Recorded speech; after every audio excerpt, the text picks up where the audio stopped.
मेरा नाम लवली कुमारी है। मैं केजीबीवी बदवा की छात्रा हूँ। मैं आप लोगों के सामने एक छोटा सा नाटक प्रस्तुत करने जा रही हूँ। शांता, शांता, ओ शांता। अरे शांति बहन, आइए ना, बैठिए। बहुत दिनों के बाद आए। विदेश से कभी आने का मौका नहीं मिलता है क्या? नहीं, बस ऐसे ही घूमते चलते। बहू, बहू, नाश्ता लेकर आओ। देखो, बगल की शारदा बहन आई है, शांति बहन आई है। खाओ शांति बहन, तुम मुझे ऐसे क्यों देख रही हो? अरे, आज के जमाने को देख रही हो। बच्चे अपने माता पिता को वृद्धाश्रम छोड़ आ रहे हैं। वो तो मैं देख ही रही हूँ, लेकिन आप कहना क्या चाह रहे हैं? अरे, मैं तुम्हारी पड़ोसी हूँ, इसीलिए बस इतना कहना चाह रही हूँ कि जब से तुम्हारे बच्चे का देहांत हुआ है, तब से तुम अपने बेटे के प्रति अपना सब कुछ निछावर रहे। एक ही तो बेटा है मेरा मोहन, और माँ को और क्या चाहिए एक बेटे के प्रति?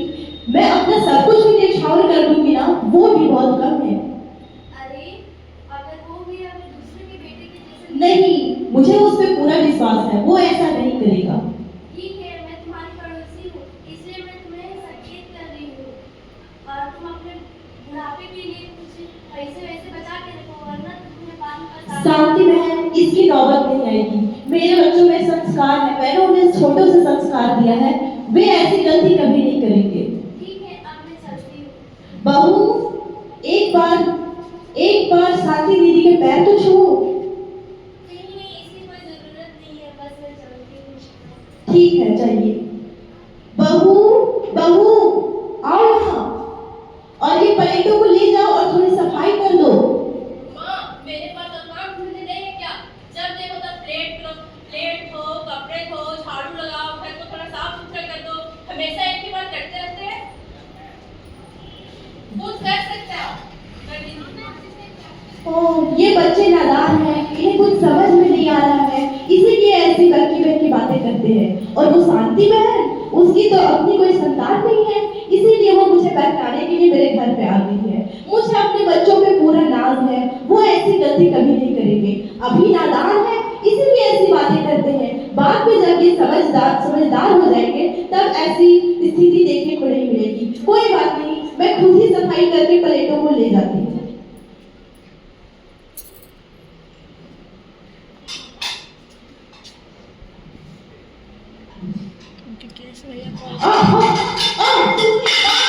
ये आपने क्या किया?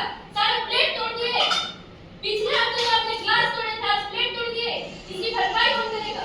जब देखो बेटा, तब काम करते ये रहते हैं। गलती से हो गया, कोई बेटा। बात नहीं सुननी है। मैं आपसे तंग आ गई हूँ। बेटा, ये गलती से हो गया, तुम इतने चिल्ला क्यों रही हो? अगर मोहन का भी आने का टाइम हो गया, अगर वो आएगा और इस बात की भनक लग जाएगी, उसे कितना बुरा लगेगा। अरे, इतना शौक क्यों मचा रहे हो तुम लोग घर में? बेटा देखो ना, थोड़ी सी प्लेट क्या टूट गई, बहू तो पूरा घर को अपने सिर पे उठा ली है।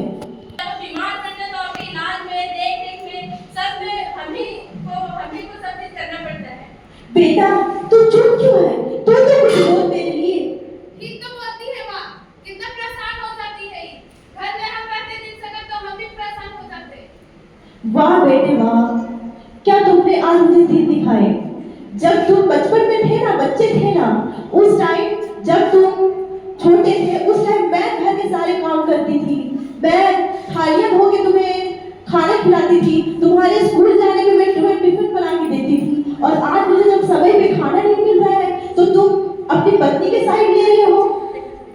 जब मुझे आज चलने के लिए लाठी की सहारा लिया जा रहा है, तब तुम मुझे अपने हाथ नहीं दे रहे हो। ये कैसा कलयुग आ गया है बेटा? तुम अपनी पत्नी के साइड में सब क्यों लेते हो? तुम मेरी तरफ भी तो कुछ बोल सकते हो। क्या बोलेंगे? आपका हरकत ही ऐसा हो गया है माँ। मैं मानती हूँ भले ही मेरा हाथ पैर अब काम नहीं करता है, लेकिन एक बच्चों में ये संस्कार होने चाहिए कि वो बुढ़ापे में अपनी माँ का सहारा बने। बच्चे, जब तुम छोटे थे ना बेटा, जब तुम्हारी रात में तबीयत खराब हो जाती थी ना, तब मैं पैसे को तो तुम छोड़ ही दो, मैंने तुम्हारे लिए क्या क्या नहीं गवा